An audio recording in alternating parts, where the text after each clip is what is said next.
Everyone, so today we are going to discuss about the natural resources. And so first of all uh, uh, first of all we say that life only exists on the earth and not on the other planet because of some reason. And there are two major factors which shows that the life is possible on earth. The first one is the temperature, and the second one is the availability of the resources.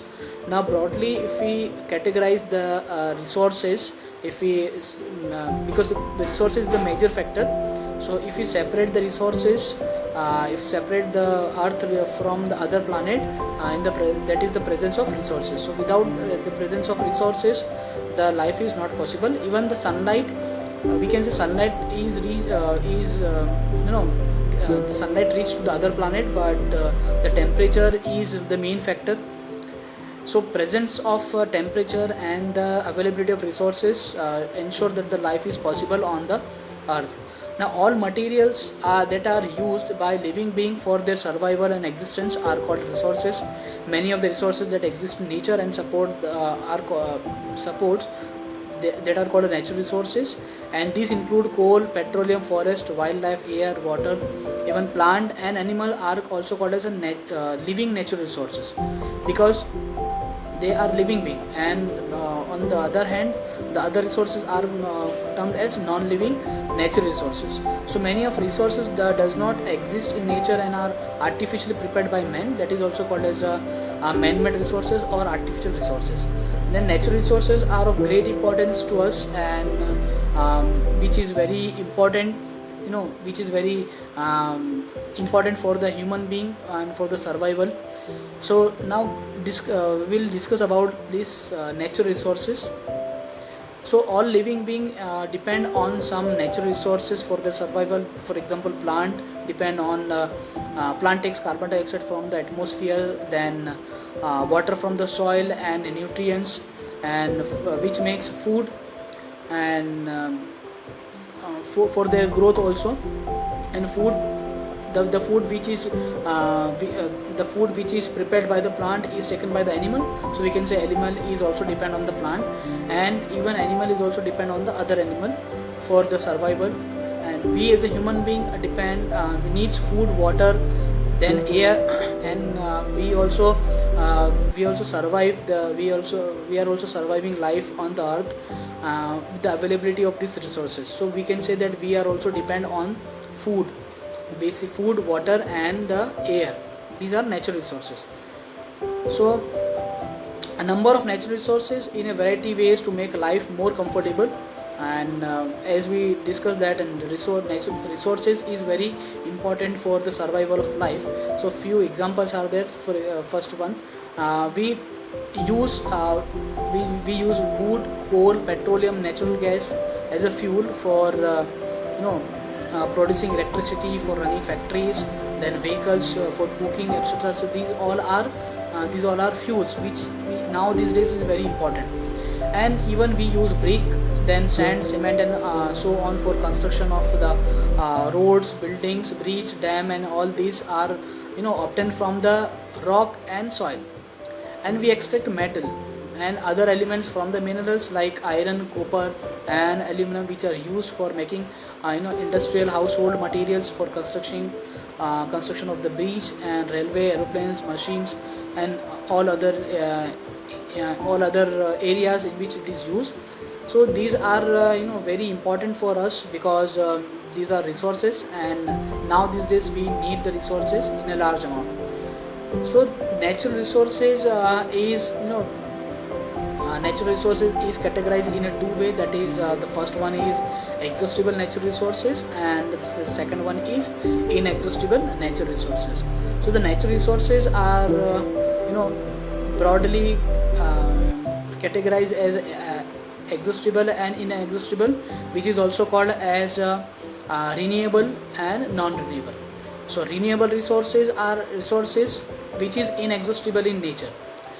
Renewable resources which is inexhaustible, that means which never ends. So inexhaustible natural resources are those resources which are present in unlimited quantity in nature and cannot be exhausted by human activities. For example, sunlight, then air, wind, hydroelectricity. So these all resources which is present in nature in a very large amount. So these resources are also called as renewable resources, and as they either never run off, and they never get replaced by a specific period of time, because no scientist on the earth can predict that after this year the water will be, the pure water will be turned to dirty, or the water will be disappear from the earth, or the air, the quantity of the air present on the earth will be changes. So this we cannot and nobody cannot say properly, because these are present in a bundle amount, in a large amount. And sunlight is a resource which never run out. Sunlight, it is termed as that 5,000 million years back the sun is emitting light, and will be emitting for the next 5,000 million years also. So this also we can say that this is renewable. That means on a timely week it is renewable, it is not going to over. Oxygen is a renewable resource because it is replaced by the atmosphere by plants during photosynthesis. So oxygen is also renewed because it is renewable with the plants, and that's why it is categorized in renewable resources. But these renewable resources become exhaustible if we use them faster, and they are renewed, or if we put any obstacle with their natural method of renewal. So for example, groundwater is a renewable resource, but its faster consumption makes it exhaustible, and the level of groundwater decreases with the time. So we have to think about it, that the resources which is provided by the nature and which is categorized as non-renewable. So we have to think that how these natural resources will be used wisely, so that this creates a balance in the nature and never run off. The second category of resources, which is also called as a non-renewable and exhaustible. That means which can be exist, though it is a natural resources, but it can be exist in a future.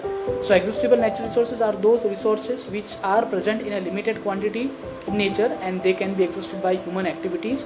For example, forest, wildlife, coal, petroleum, natural gas. So these are known as non-renewable resources, because once it is used up, they cannot be replaced within a reasonable period of time, within a limited period of time.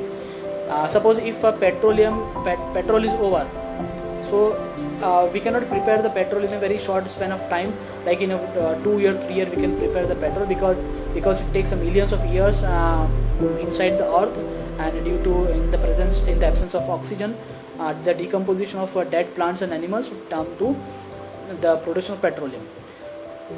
So therefore, once it is used up, these resources cannot be renewed before millions of years. Again, we have to wait for next millions of years, which is not practical. Even we can say topsoil is also a non-renewable resources, as once the layer of the topsoil is eroded, it cannot be replaced immediately, and it takes hundreds of years to form.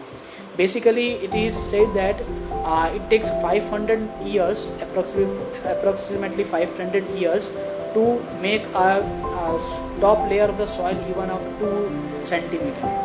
So this 2 centimeter layer of soil, it takes 500 years, and how we can replace a particular area of a soil when the soil is eroded, so it is very impractical.